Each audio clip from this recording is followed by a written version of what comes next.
How to run your family like a business. When I talk about this idea, I get a fair amount of pushback from people. Um, it sounds sterile. It sounds like I'm trying to turn my family into a machine. But I actually believe that a well-run home feels more peaceful. It's more productive. It's more predictable. You have more space to have fun and connect to each other because you are not living your life in constant chaos. And so it's a metaphor, but I actually think it's a very useful metaphor. And in this episode, I want to talk about how you go about doing that. So, step one is aligning on your vision and your values. So, just like a company has hopefully a clear vision of where it's headed, a clear vision of what its purpose is in the world, and a clear set of values that it tries to model, we want to do the same thing. I encourage you to sit down with your family and ask yourself, what do we want our family to represent to the world? What do we want our lives to be about? What is the story that we're making? Donald Miller has talked about, turning your life into a story. That better stories lead to better lives. And you want to create a story not just for you and your partner, but also for your kids that they can get wrapped up in and find compelling and something that they'll look back on with joy. What's the story that you're trying to create together? What are your non-negotiables? So, what are the things that you do not do no matter what? You may ask like what the values are that you want to instill in your kids. You might be thinking ahead about, all right, this little person is going to be an adult in the world someday, and obviously they're going to arrive at their own values, but to the degree that you have a role in shaping those, like what would you like those to be? And some common ones that people talk about are like industriousness, resiliency, grit, kindness, all that kind of thing. Document your values, write them down, and I always like to use this format of what is the value? Some I believe statements about that value. So it just gives you a little more meat behind it. So when I say integrity, what do I actually mean when I say that? And so you could say, I believe in being impeccable with my word, right? So you create a series of I believe statements that kind of put some meat on it. You try to use as strong a language as you can, and then you write down what some implications are of that value. So because I have this value, I will do this. Because I have this value, I won't do this. And once you write it down, I want you should read it and evaluate and not evaluate it, but read it and review it, maybe weekly, maybe monthly, but with the whole family, right? And have meetings periodically where you check in and you say, all right, how well did we model these values in our family during the last month? And try to identify opportunities to improve. That can be a recipe for a lot of pressure. And so you want to depressurize it as much as you possibly can. Be gentle on yourself, be gentle on your kids. Everybody is going to screw up regularly, and that's okay. But getting alignment on vision and values, I think, is huge. Number two is goals. So, based on that vision that we're trying to create and on that story that we're trying to weave together, what do we want our lives to look like 10 years from now? What do we want it to look like 5 years from now? What needs to happen in the next year to make that happen? And so, try to paint as compelling a picture as possible about what that future state might look like and allow yourself to dream a little bit. And then just like, your values, you wanna update them periodically. So we update it around New Year's, update it once a year. Ask yourself, "Is this still accurate? Is this still the direction that we want to go down? And if it is, what needs to happen this year to continue to move that forward?" If this isn't accurate, you allow yourself to change. You don't need to be dogmatic about it, but at an annual cadence, I think reevaluating your 10-year vision and your values for that matter, are totally okay. So those goals. Number 3, finance, right? So a business that's well run has a good sense of the numbers. So you want to do the same thing in your home. So project your income out for the coming year. Identify any sort of big rocks you want to allocate toward investing goals, savings goals. Maybe you're saving for college or a down payment on a home.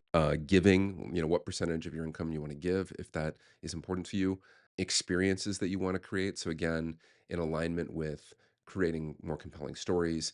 Compelling stories have compelling scenes in them, and so try to visualize some scenes that would be compelling, and then how do you make those happen, and how much do they cost?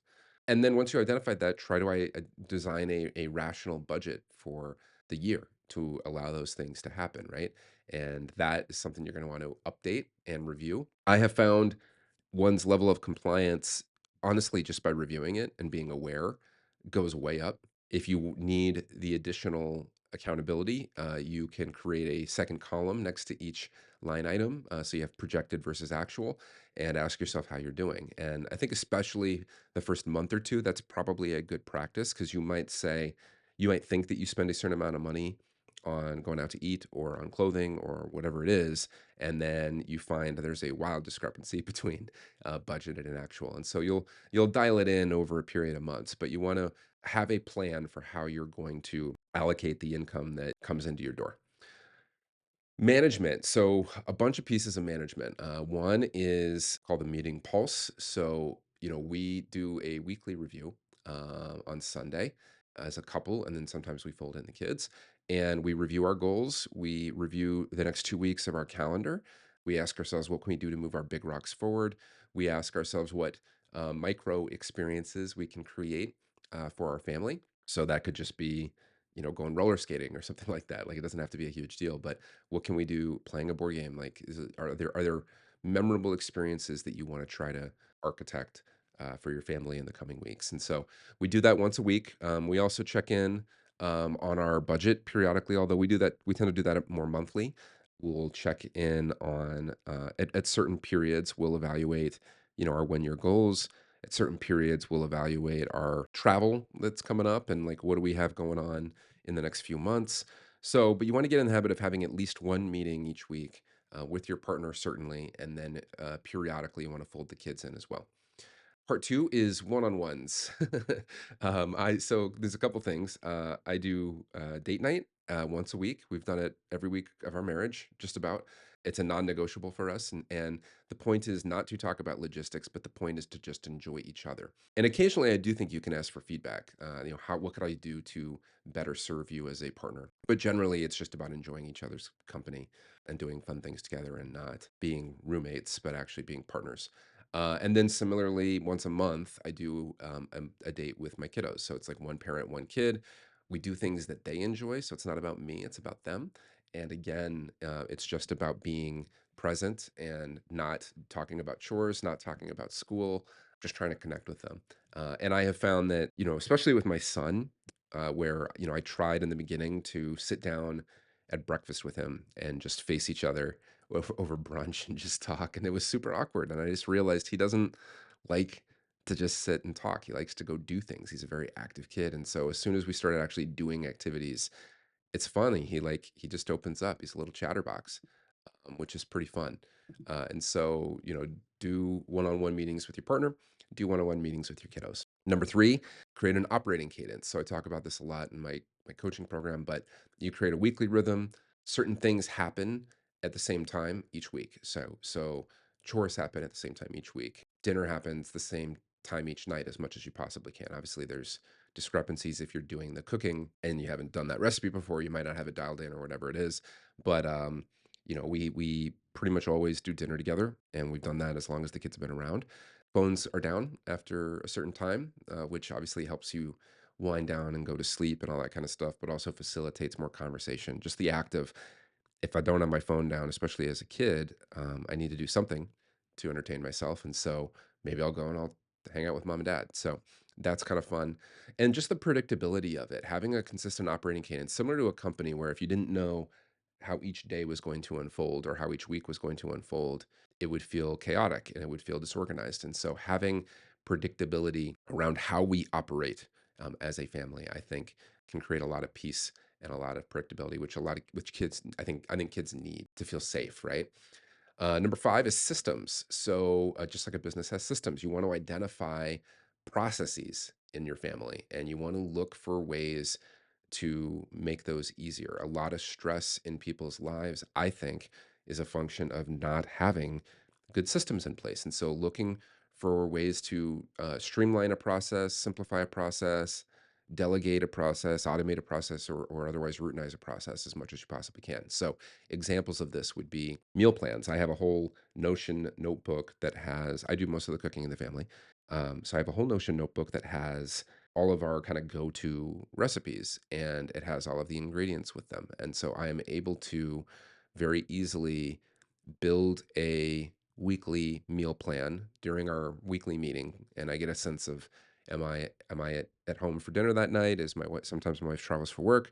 I'm very quickly able to just drag those into slots during the week, and then I'll copy the ingredients into my grocery list, which is also in Notion, and it's just kind of a checklist, and I'm able to very quickly do that. And so that takes what used to be, an hour, hour and a half of work because I like to cook and I like to find meals and things like that. But it became very relatively tedious, and especially because I have certain dietary goals, protein intake and things like that. My wife has dietary goals that are just as complex but different than mine. And then my kids eat chicken nuggets, right? So it was a lot to juggle. And so being able to document all of that made it much, much easier. Other examples, home maintenance. So I have a weekly, monthly, quarterly home maintenance checklist, right? And so I know when I need to change my air filters because it just pops up on my task management system.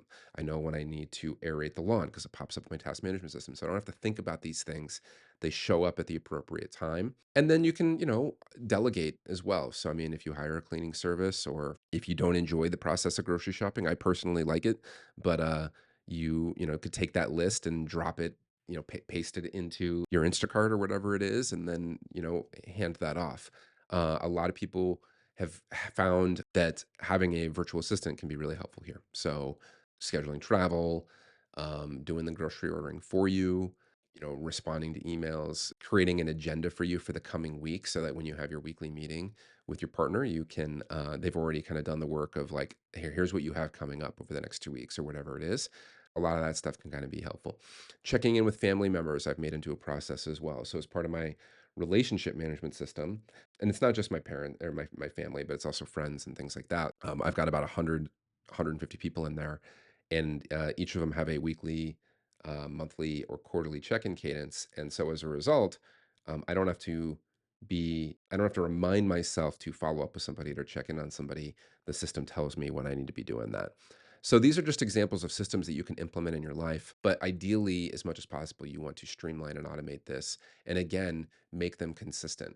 So, we found, for example, that if I do the grocery shopping on a Friday, and if we do the laundry on a Friday night, that frees up the weekend, right? Like we've done the two biggest kind of aspects of the house that normally occupy a half day or sometimes even a full day of the weekend, and now our weekends are free. And so be willing to kind of play around with your operating cadence and with your systems to try to find what works for you.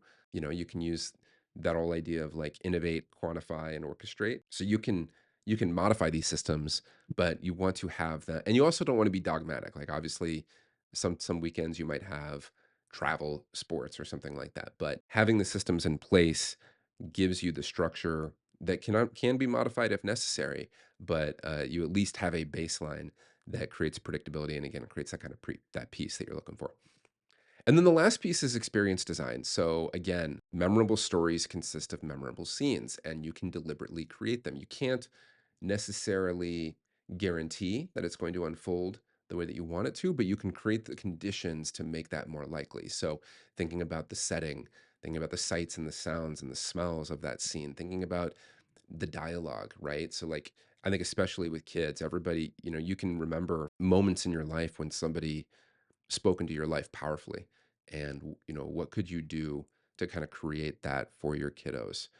I have friends, for example, who, and not all the time, but sometimes the kids are getting ready for bed or whatever, they're brushing their teeth, they're combing their hair, and they look in the mirror, they stand behind them and they look in the mirror, and they just speak a positive word into them, like, you are strong, you are brave, I am very proud of you. It can be as simple as that. Like, you don't have to go totally above board. I started a project last year I call man school with my son. I want to teach him, some of the character traits and the values that I think are important in being a highly functional, good person, right? And most of them are not specific to any particular gender. There's some of them I think are, like, what does it mean to be a good husband in 2023, right? What does it mean to be a good brother, right? And so we talk about that stuff. But we kicked it off. I wanted to have a kickoff project or an initiation of sorts, and I had my parents and my wife's parents, my dad, my stepdad, my wife's dad, and her stepdad, each write my son a letter. I wrote him a letter as well about just what we hope for him for the future. And we put him in I got a little like best made red metal box that I put them in, and we went out to his favorite restaurant, and I gave them to him, and he read them, and that was kind of a powerful moment. And I talked to him about what to expect with this thing, and then I said it starts tonight, and we went to this was in the middle of January, and we so it was very cold, and we went to Lake Michigan, and I handed him a swimsuit, and I said, "We're gonna, jump into Lake Michigan together." And at first, he was kind of nervously laughing, but then he saw I was serious, and we got out of the car, and he was not. He didn't seem very happy about it. We got out of the car, and I have a buddy who owns a sauna company, a mobile sauna company, and I he set up right by Lake Michigan. So the idea was we're going to run into Lake Michigan, dive in, and then run into the sauna. And we got down to the water, and he's just like, "I'm not going to do it. I'm not going to go in there." And I didn't push him on it. I said, "All right, bud, why don't you just run into the sauna then and warm up, and I'll join you in there in a second." And so obviously, I had created the conditions to create a scene, and it wasn't going at all the way I wanted. He went into the sauna. I dove into the water. I walked into the sauna after him, and it's awful. It's freezing. It's so cold. And I get in there, and I didn't say a word. I just was like, "Man, it is cold in there. It's crazy." And I sit down, and about a minute later, he's like, "I think I'm gonna try it." And I'm like, "All right, bud, go for it." And so he goes and he runs in, and I stayed in. And he ran on the water. He dove in, and he came back in, and he was just giggling, and he just was like, "That was awesome." And we sit down together, and he's just laughing, and then he says, "Do you want to do it again together?" And I was like, "Yeah, let's go." And so I went back out, and we did it together. So it didn't. And we got home, and he was telling my wife about it, and just like how cool, like, and he was like, "I'm really glad we did that." And it did not go at all the way I intended, but in a way, it was even more memorable because of that. And so that's an example of a memorable scene that I will get to take with me for the rest of my life because I went through the work of trying to deliberately create the conditions to make that happen. So that's it. I think running your family like a business does not have to be sterile. I actually think it can be a source of joy and meaning in your life. And I think if you go through the work of clarifying your vision and values as a family, identifying some goals, getting your financial house in order, creating some management processes, your meeting pulse, your one on ones, your operating cadence, and then developing some systems to support those. And then lastly, thinking through experiences and how you can kind of do some experience design. I think you will have a much more peaceful family, a richer family life, and I think your partner and your kids will thank you for it.